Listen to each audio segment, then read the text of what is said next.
우리에게 주시는 하나님의 말씀은 갈라디아서 6장 14절입니다.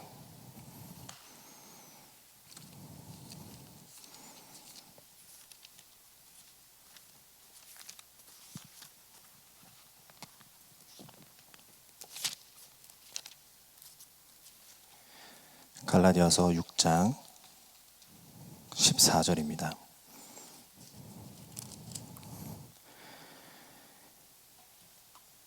그러나 내게는 우리 주 예수 그리스도의 십자가 외에 결코 자랑할 것이 없으니 그리스도로 말미암아 세상이 나를 대하여 십자가에 못 박히고 내가 또한 세상을 대하여 그리하니라.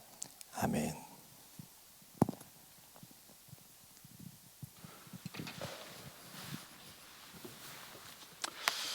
할렐루야.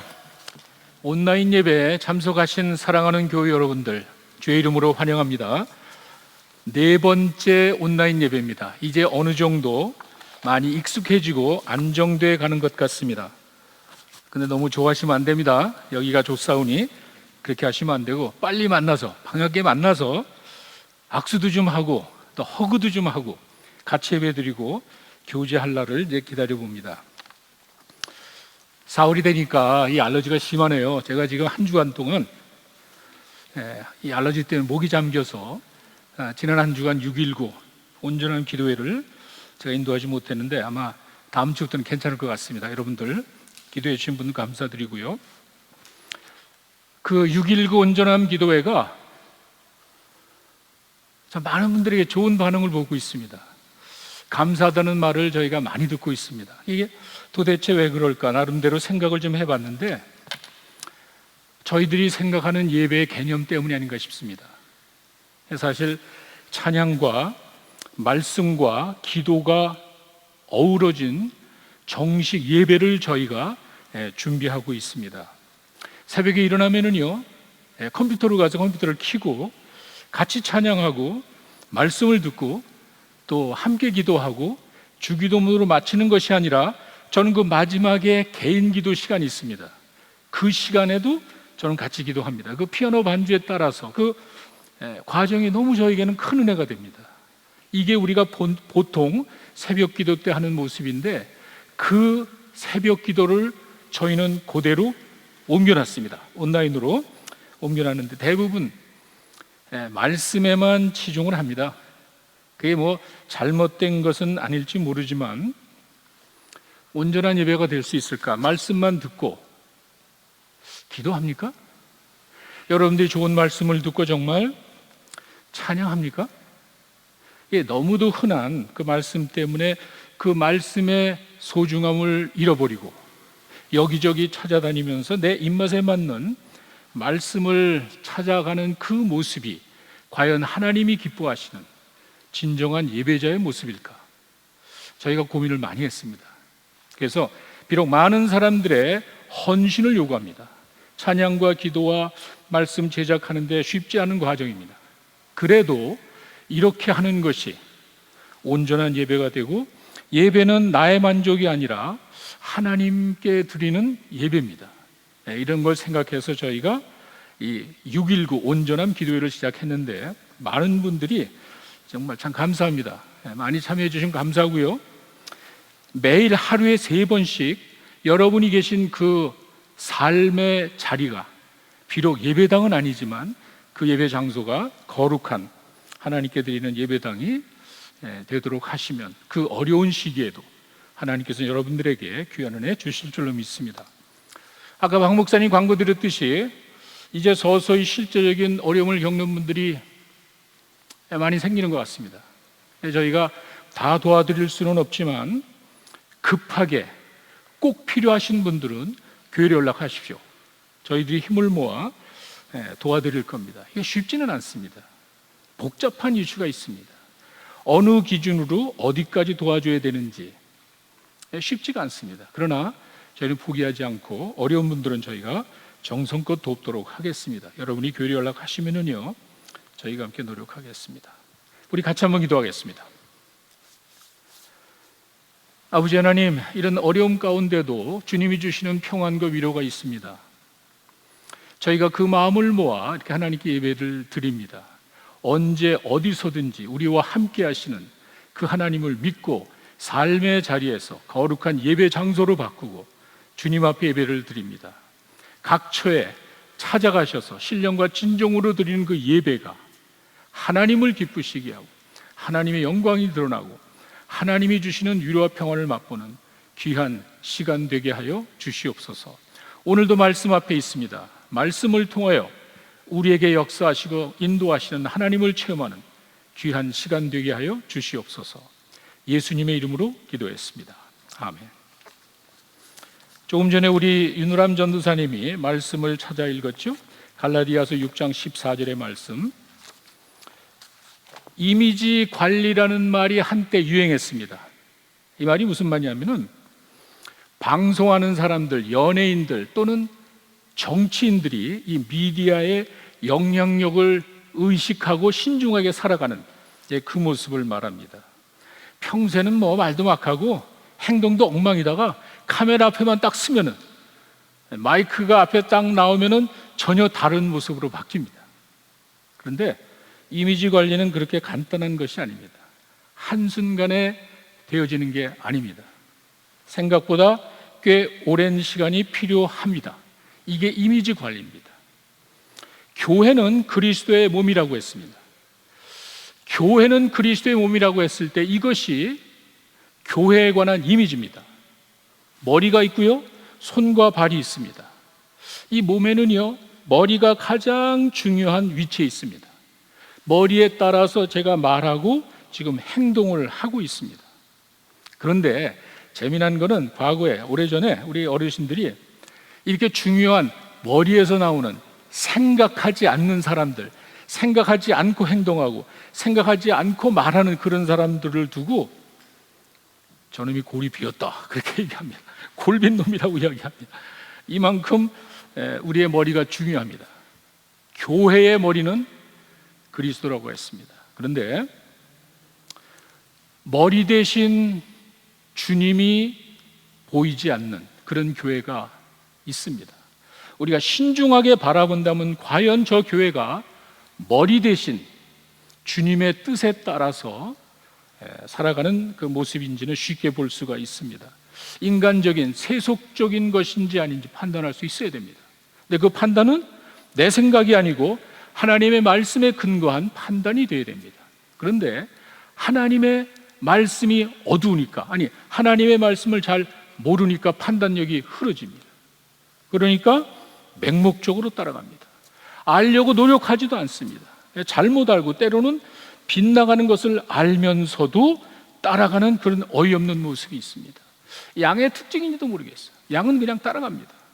이와 같이 양의 특성을 이용해서 지도자가 어떤 모습이든지 그냥 판단하기보다는 그냥 순진하게 따라가는 그 모습 때문에 저희는 가끔 이 마음이 아픈 경우가 있습니다. 누가 어떻게 교회를 이끌어 가는지가 그래서 중요한 거예요. 종교의 이미지도 마찬가지입니다. 우리가 불교하면은 자비로운 부처님의 그 불상이 생각납니다.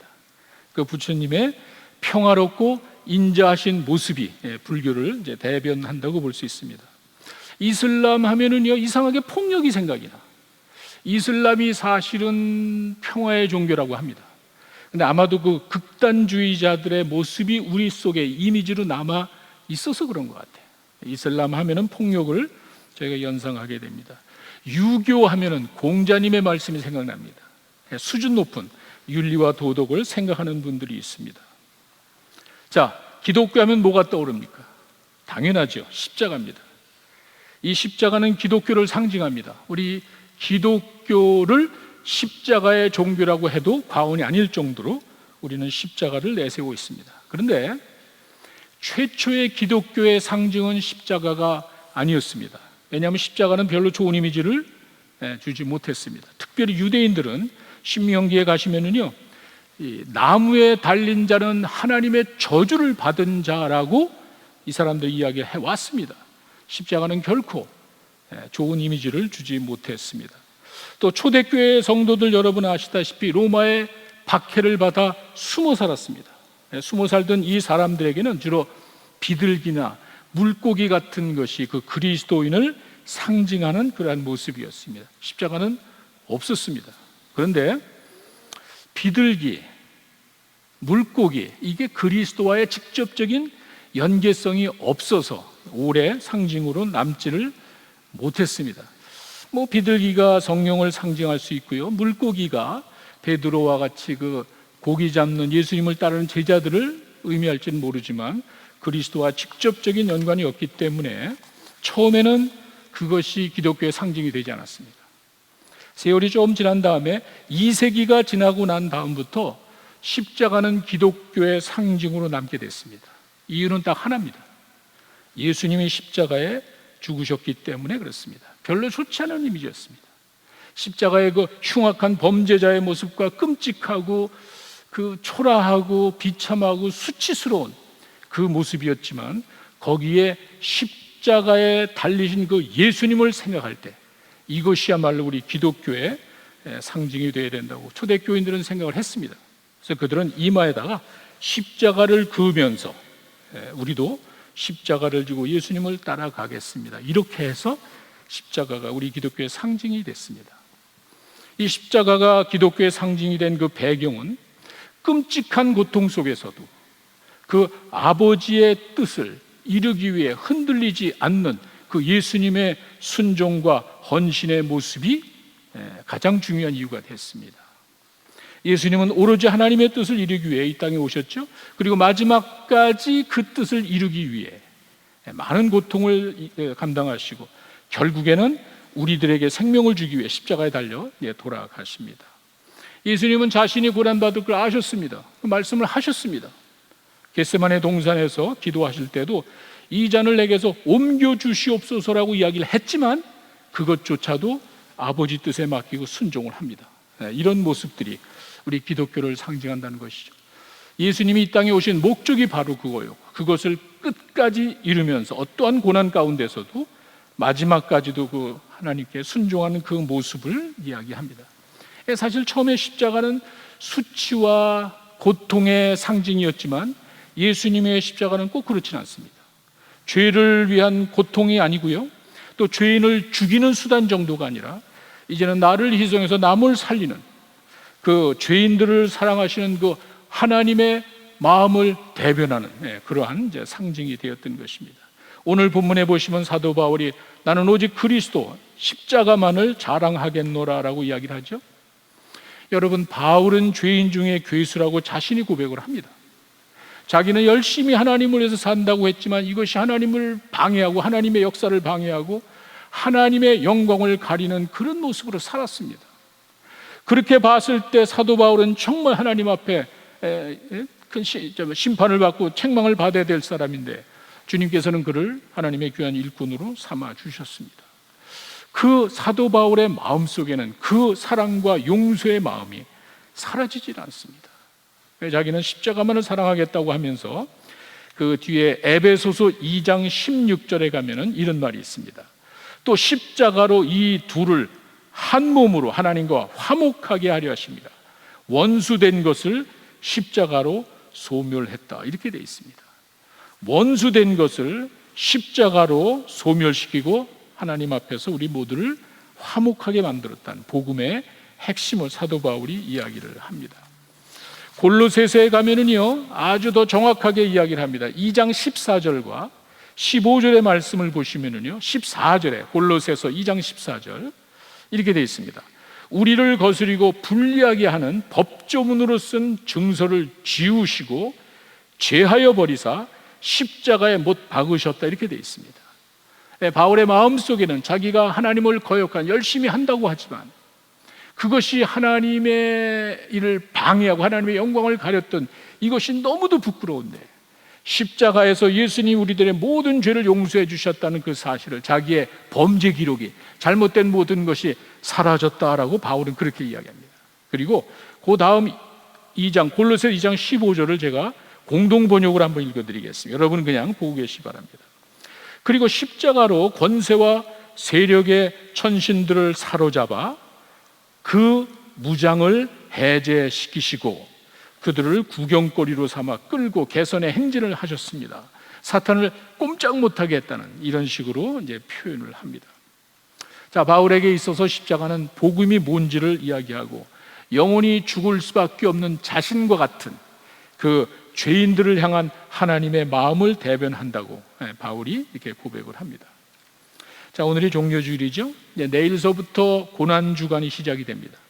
예수님께서 예루살렘 성에 들어가시고 난 다음에 한 주일을 보내시고 십자가에 이제 달리셨습니다. 이 고난주간을 어떻게 보낼까 이런저런 좀 생각을 좀 하다가 오늘은 예년과 좀 다른 말씀을 제가 한번 생각해 봤습니다. 이게 뭐냐면은 고난주간에 우리가 생각해야 될 말씀은 뭐 분명합니다. 예수님의 십자가는 우리 죄인들을 위한 것이고 그것이 바로 하나님의 사랑이라는 것은 우리가 수없이 들었습니다. 네, 오늘은 좀 새로운 관점에서 제가 한 가지만 여러분들에게 이제 말씀을 드리려고 합니다. 예수님은요, 이 땅에 오신 목적이 분명합니다. 마가복음 10장 45절에 나와 있죠. 인자가 온 것은 섬김을 받으려 함이라 도리어 섬기려 하고 자기 목숨을 많은 사람의 대속물로 주려 합니다 라는 목적을 분명히 이야기하셨고 이 땅에 오셔서 이대로 사시고 마지막에 그 모습으로 떠나셨습니다. 그 의미가 뭘까? 이거를 좀 다른 각도에서 한 가지에 초점을 좀 맞춰보려고 합니다. 이게 뭐냐면은 주님의 십자가는 한마디로 사탄을 무장 해제시킨 것으로 이제 이렇게 봅니다. 요한복음 19장 30절 다 아시죠? 예수님이 십자가에서 마지막 순간 다 이뤘다 이야기합니다. 그 다 이뤘다는 그 말씀에는 수많은 설명과 해석이 필요한 게 사실입니다. 그런데 저는 여기에 딱 하나의 초점을 좀 맞춰봤습니다. 이게 뭐냐면 그 고통 가운데 내가 다 이뤘다라고 이야기했을 때 그 예수님께서 이루어준 그 많은 사실들 가운데 하나가 사탄의 권세를 물리친 것이 아닌가, 그 사탄을 향한 예수님의 그 승리의 선언이 아닌가, 저는 이제 이렇게 봤습니다. 그 인간을 괴롭히는 우리들이 행하는 모든 죄의 이면에는, 근원에는 사탄이 있습니다. 우리가 이상한 생각을 하고 잘못된 일을 저지르는 것은 사탄의 영향입니다. 이게 뭐 다른 게 아니라 이블 스피릿이라고 합니다. 우리가 평소에 좋은 관계를 가지고 있다가 갑자기 관계가 나빠집니다. 평소에는 그런 생각도 하지 않았는데 나를 죄의 유혹으로 빠져들어가게 합니다. 어떻게 해서도 나를 공격하는 그 사탄에 대해서 예수님이 내가 다 이뤘다, 마지막까지 예수님이 그 사탄의 유혹을 물리치고 그 사탄의 권세를 이겼다는 그러한 고백으로 저는 봅니다. 만약에 저희 집에 강도 하나가 무기를 가지고 들어왔다고 한번 여러분 생각해 보시죠. 이놈이 무기를 가지고 제 집에 들어와서 저를 이제 공격합니다. 제가 비록 숏다리지만 과거에 태권도 노란띠까지 땄던 그 실력을 발휘해서 2단 옆차기로 그놈을 그냥 한순간에 물리치고 그놈의 그 무기를 제가 뺏었습니다. 그렇다면 여러분 어떻겠습니까? 무기를 빼앗긴 그 강도는 허수아비입니다. 나에게 무기를 뺏긴 그거는 꼼짝 못하게 됩니다. 예수님은 아마 그것을 염두에 두신 것 같아요. 예수님께서 십자가에서 하신 마지막 그 고백은 인간으로 하여금 죄를 짓게 하고 죄로 인한 영원한 형벌을 받게 하는, 심판을 받고 형벌을 받게 하는 그 사탄의 전략이 이제 끝났다는 거예요. 저는 그 각도에서 예수님이 다 이루셨다는 그 말이 인간의 죄의 근원은 사람으로 하여금 죄짓게 만들고 죄로 인하여 영원한 형벌을 받게 하려는 그 사탄의 그 전략을 예수님께서 다 이루셨다는 그런 말이 아닐까, 저는 그렇게 봅니다. 제가 이렇게 말씀드리는 것은 그와 같은 사탄의 전략은 에덴 동산에서부터 시작이 됐습니다. 하나님이 만드신 그 최초의 인간 아담과 이브가 사탄의 유혹에 쓰러집니다. 그리고 여러분은 아시다시피 에덴 동산에서 쫓겨납니다. 이게 사탄의 목적이었습니다. 1차전은 사탄이 승리를 했습니다. 하나님이 만든 최초의 인간이 하나님의 말씀에 순종하기보다는 사탄의 유혹에 쓰러집니다. 에덴 동산에서 추방당합니다. 이게 사탄의 목적이에요. 그 이후에 수많은 사람들이 나오지만 하나님의 마음에 합했다고 할 만큼 하나님께서 특별히 사랑하시고 아끼던 다윗 같은 사람, 하나님께서 오죽했으면 너는 내 마음에 쏙 든다고 이야기했겠습니까? 그 순수한 그 다윗도 어이없는 죄를 짓지 않습니까? 남의 여자를 취하고 그 여인의 남편을 죽게 만드는 이 무시무시한 그런 생각은 다윗의 모습이 아니고 사탄의 전략이었어요. 사탄이 하나님이 사랑하는 이 다윗으로 하여금 범죄케 해서 하나님으로부터 떨어뜨리게 하려는 이러한 이제 전략이었습니다.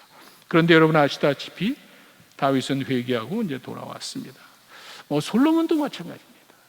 전무후무한 부귀영화를 누렸던 사람이 하나님의 큰 축복을 받았습니다. 그런데 그도 나중에 보면 우상 숭배에 빠지게 됩니다. 저는요, 이와 같은 그 사탄의 전략, 어떻게 해서라도 인간으로 하여금 죄를 짓게 만들고 그 죄로 인한 엄청난 고통과 심판을 받게 하려는 그 사탄의 전략이 처음부터 이어져 갔습니다. 예수님이 이 땅에 오셨을 때 사탄이 가만히 있질 않았습니다. 예수님의 침례 받으시는 장면 여러분이 잘 아실 겁니다. 마태복음 3장에 가시면은요, 하늘에서 비둘기가 내리고 하나님의 음성이 나고 거기에 이런 말이 있습니다. 너는 내 사랑하는 아들이야. 내가 너를 기뻐하노라. 이렇게 예수님의 공생애가 시작이 됐습니다. 하나님의 음성이 들리고 비둘기 성령이 내리고 거기에 아들 예수님이 이제는 이 땅에서의 사역을 시작하는 그 순간입니다. 이렇게 공생애가 시작되는데 4장으로 바로 넘어가면은 예수님이 금식하시면서 광야에서 어려운 가운데 계실 때 사탄이 다가가서 예수님을 시험하는 장면이 나옵니다. 이렇게 광야에서 금식하면서 연약해 주셨을 때 사탄이 예수님에게 가서 한 1000마디가 뭔지 아십니까? 내가 만일 하나님의 아들이거든. 분명히 하나님께서는 너는 내 사랑하는 아들이라고 이야기했는데 사탄은 그 말씀에 대한 의문을 갖게 만듭니다. 불신하게 만듭니다. 네가 하나님의 아들이야? 이거 할 수 있겠네? 하나님께서 우리 인간을 구원하기 위하여 주신 그 힘과 능력을 내 뜻을 위해서 사용하도록 사탄이 유혹을 합니다. 능력이 있지요. 하나님의 아들이지요. 의심할 거 하나도 없지요. 그러나 예수님은 사탄의 유혹에 넘어가지 않고 말씀으로 대항을 하십니다. 그런데 재미난 것은 3번의 시험이 다 끝나고 난 다음에 누가복음에만 이 말씀이 나옵니다. 누가복음 4장 13절에 가니까 사탄이 얼마 동안 떠나 있었대요. 예수님을 시험하고 예수님이 이 땅에서 공생애가 시작될 때 어떻게 해서라도 그 하나님의 역사를 이루지 못하도록 만들려는 그 사탄의 전략이 끝난 게 아니에요. 예수님이 시험에서 이겼다 해서 끝난 게 아니에요. 잠시 얼마 동안 떠나 있다라고 이렇게 표현이 되어 있습니다. 이 말은 사탄은 예수님 앞에서 아까 아담과 이브에게는 승리했지만 그 다음에 많은 사람들을 쓰러뜨렸지만 예수님 앞에서는 완패당했습니다. 예수님이 그렇게 쉽게 넘어가지는 않았습니다. 근데 사탄도 포기한 게 아니에요. 그렇다 그래서 예수님이 그렇게 자기가 유혹하고 자기가 시험하는 걸 넘어가지 않았다 그래가지고 사탄이 저 사람 안 되겠다 포기한 게 아니에요. 잠시 떠나 있습니다. 그리고 옆에서 이렇게 보고 있습니다. 언제든지 예수님을 공격할 준비를 하고 잠시 떠나서 이렇게 지켜보고 있습니다. 기회를 보고 있었다는 그런 말입니다. 이거는요, 예수님의 사역 가운데 이런 일이 있었죠. 예수님께서 이 갈릴리 바다 건너편 거라사 지방으로 가시려고 배를 타고 광풍 이렇게 쭉 그냥 바다 건너편으로 가는데 갑자기 광풍이 일어났습니다. 예수님은 그냥 편하게 주무시고 계신데 제자들이 죽겠다고 난립니다. 그랬을 때 예수님이 일어나서 그냥 바다를 잠잠케 한 것이 아니었습니다. 성경 기자는요, 마가복음에 가시면은요, 폭풍을 꾸짖었다라고 이야기합니다. 인격화시킵니다. 우리는 보지 못하지만, 우리는 그런 것을 감잡을 수가 없지만 영의 세계에서는 그게 나타나고 있습니다. 그냥 단순한 이상 기류에 의한 폭풍이 아니었다는 거예요. 잠시 떨어져서 기회를 엿보고 있던 이 사탄이 예수님이 갈릴리 바다로 배 타고 건너가니까 광풍을 일으킨 거예요. 예수님은 그 사탄을 꾸짖었습니다. 폭풍의 배후에 있는 그 사탄을 염두에 두셨다는 그런 말입니다. 그리고 건너편 거라사 지방에 가니까 여러분 잘 아시죠? 그 더러운 귀신 들린 자가 무덤 사이에서 있다가 예수님을 보면서 이야기합니다. 당신은 거룩한 하나님의 아들인데 왜 나에게 왔냐? 왜 나를 괴롭히느냐고.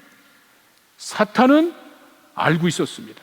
자기가 그렇게 모독의 광풍을 일으켰지만 예수님께서는 그걸 잠잠케 하고 자기한테 왔을 때 이 귀신은, 사탄은 예수님이 거룩한 하나님의 아들이심을 알아봤습니다. 그리고는 자기를 괴롭히지 말라 그러죠.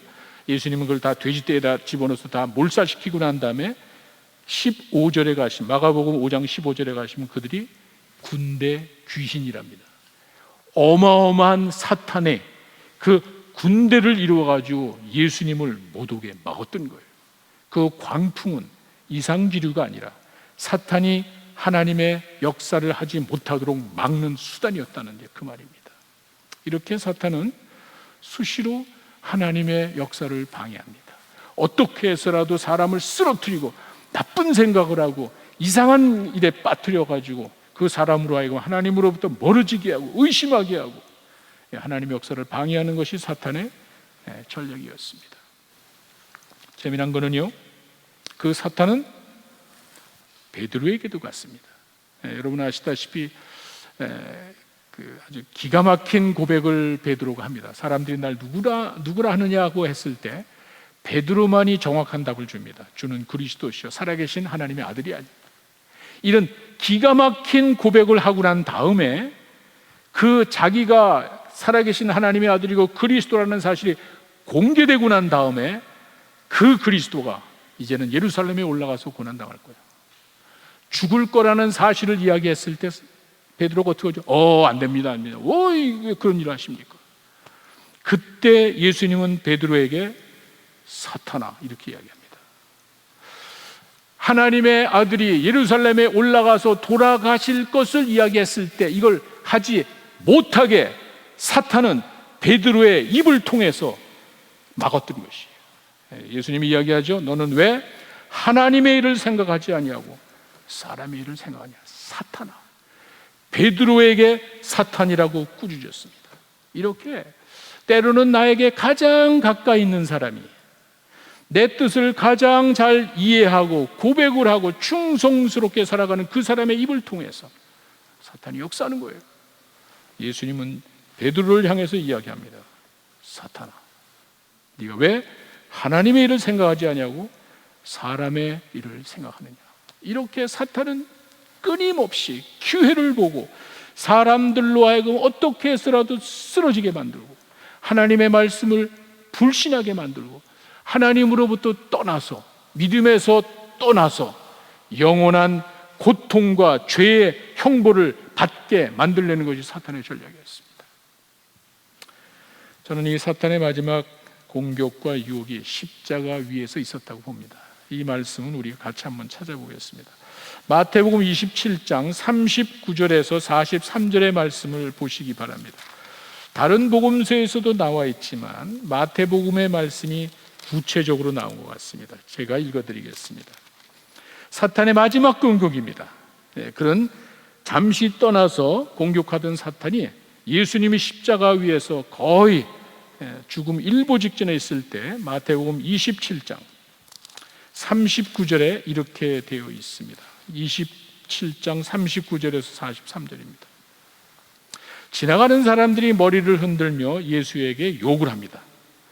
야, 성전을 헐고 사흘에 짓는 자여, 내가 만일 하나님의 아들이어든 자기를 구원하고 십자가에서 내려와라. 사람들이 이야기를 하죠. 그 다음 41절, 똑같이 대제사장과 서기관과 장로들도 같이 희롱하며 이야기합니다. 야, 그 남은 구원하였을 때 자기는 구원할 수가 없도다. 그가 이스라엘의 왕이야. 지금이라도 십자가에서 내려올지라. 그리하면 우리가 믿겠노라. 저는요, 사탄은 마지막 순간에 예수님을 그렇게 반대했던 사람의 입을 통해서 우리가 믿을게. 이게 예수님의 목적 아니에요? 그들이 좀 변화되는 것이 예수님의 뜻이 아니겠어요? 이렇게 마지막 순간에 십자가에서 피 흘려 돌아가시는 그 주님을 향해서 사탄이 또 접근합니다. 어떻게 접근하죠? 왜 이렇게 고생해? 너한테 침을 뱉고 너 따구를 때리고 너를 괴롭히는 저놈들을 위해서 뭐하러 죽어? 이 사탄은요, 대제사장, 이 지도자들의 입을 통해서 야, 너를 그렇게 괴롭히는 저놈들, 네 손에 못을 받고 너 얼굴에 침을 뱉고 따구를 때리는 저놈을 위해서 왜 죽으려고 그래? 내려와. 그러면 우리가 믿을게. 사탄은 이렇게 창조 이후 마지막까지 하나님의 역사를 방해합니다. 하나님의 사람들을 시험에서 쓰러뜨렸고요, 하나님의 아들을, 예수 그리스도를 똑같이 시험합니다. 쓰러뜨리고 마지막까지 어떻게 해서라도 하나님의 역사를 이루지 못하도록, 이것이 바로 사탄의 전략이었습니다. 그런데 예수님께서는 마지막까지 십자가 위에서 끝까지 하나님의 큰 역사를 다 이루시고 난 다음에 마지막에 고백합니다. 내가 다 이뤘어. 내가 사탄을 무장해제시켰어. 제가 말하는 사탄의 무장해제라는 말은 우리들의 모든 죄 문제를 해결해 주셨다는 그런 말입니다. 사탄의 권세를 물리치고 사탄의 심장을 마치 그 뱀의 머리를 짓밟듯이 사탄의 심장을 찌르는 승리의 고백으로 봅니다. 더 이상 사탄이 우리를 영원한 죄의 심판과 고통으로부터, 아니 영원한 형벌로부터 건져내신 사탄이 우리로 하여금 영원한 고통을 당하지 못하도록 예수님께서 다 이루었다는 그 말이에요. 더 이상 인간이 죄를 짓고 인간이 하나님으로부터 떠나서 영원한 심판받지 못하도록 무장해제시켰다는, 주님이 십자가에서 다 해결해 주셨다는 그 이야기입니다. 인간의 죄 문제는 하나님만이 해결해 주실 수 있죠. 예수님이 4대 성자 한 사람이라는데 이 사람이 죽었다면요, 그건 자기 죄를 위해서 죽은 겁니다. 오로지 죄 문제는 하나님만이 해결하실 수 있고 하나님의 권세인데, 바로 하나님의 아들이 이 땅에 오셔서 그 일을 이루어 주셨다는 그 말입니다. 인간은 죄의 저주 밑에 있다고 그러죠. 인간은 항상 죄로 인한 사망의 그늘 가운데 있습니다. 여러분이 이해를 하건 이해를 하지 못하건, 느끼건 느끼지 못하고, 우리는 사망의 그늘, 그림자가 항상 내 뒤를 따라다니듯이 우리는 죄의 결과로 인한 우울한 우리의 운명이 결정이 되어졌다는 그 말입니다. 우리 몸에 암세포가 있다고 그러죠? 똑같습니다. 우리 몸에 암세포가 있으면요, 그건 반드시 제거해야 됩니다. 그렇지 않으면 언젠가 이놈이 또 나타납니다. 완전하게 암을 제거하지 않으면 그 암세포는 다시 드러나요. 그래서 의사들이 암 수술을 하고 난 다음에도 철저하게 항암 치료를 하는 이유가 바로 그겁니다. 언젠가 남아있는 암세포는 드러나게 돼 있습니다. 마찬가지입니다. 인간의 죄 문제도 그렇습니다. 우리 안에 있는 이 죄 문제가 해결되지 않으면 언젠가 우리는 그 죄로 인한 영원한 심판에서 헤어나올 기원이 없습니다. 사탄의 전략은 어떻게 해서라도 많은 사람들이 하나님으로부터 떠나서 하나님을 불신하고 하나님을 모르고 죄 가운데서 편하게 인조하면서 살다가 멸망당하는 것이 사탄의 전략이었습니다. 성경은 그것을 우리가 이 세상을 떠나고 났을 때 한 번 죽고 난 다음에 2번 죽는다고, 둘째 사망이라고 이야기를 합니다. 불못이라는 그 고통의 장소에서 우리의 영혼이 영원토록 고통을 당할 것이라고 이야기를 합니다. 그래서 하나님께서는 예수를 이 땅에 보내셨습니다. 여러분 잘 아시는 요한복음 3장 16절, 성경의 주제가 되고 많은 사람들의 사랑을 받는 말씀이 바로 그겁니다. 하나님이 세상을 이처럼 사랑해서 독생자를 보내셨고, 이 독생자를 믿는 자는 누구든지 멸망치 않고 영생을 얻게 하려 하십니다. 이것이 예수님이 이 땅에 오신 목적이고, 이 목적을 이루기 위해서 사탄의 그 무수한 그 유혹과 시험을 이기시고 다 이루신 거예요. 십자가 위에서 죄가 없으신 하나님의 아들이 고귀한 피를 흘리셨습니다. 예수님의 그 보혈로 우리의 모든 죄 문제가 해결된 것입니다.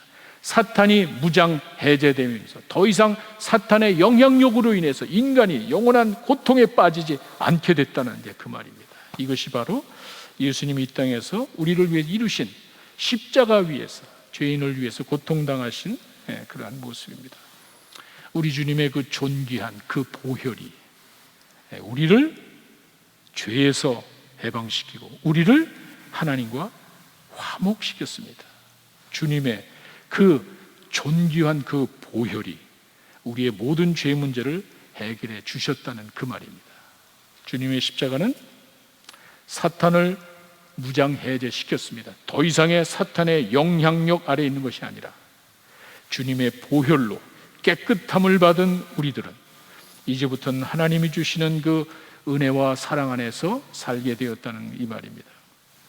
십자가에서 흘리신 그 주님의 보혈을 생각하면서 고난주간을 경건하게 보내는 여러분 되시기를 간절히 축원합니다. 우리 잠깐 기도하겠습니다.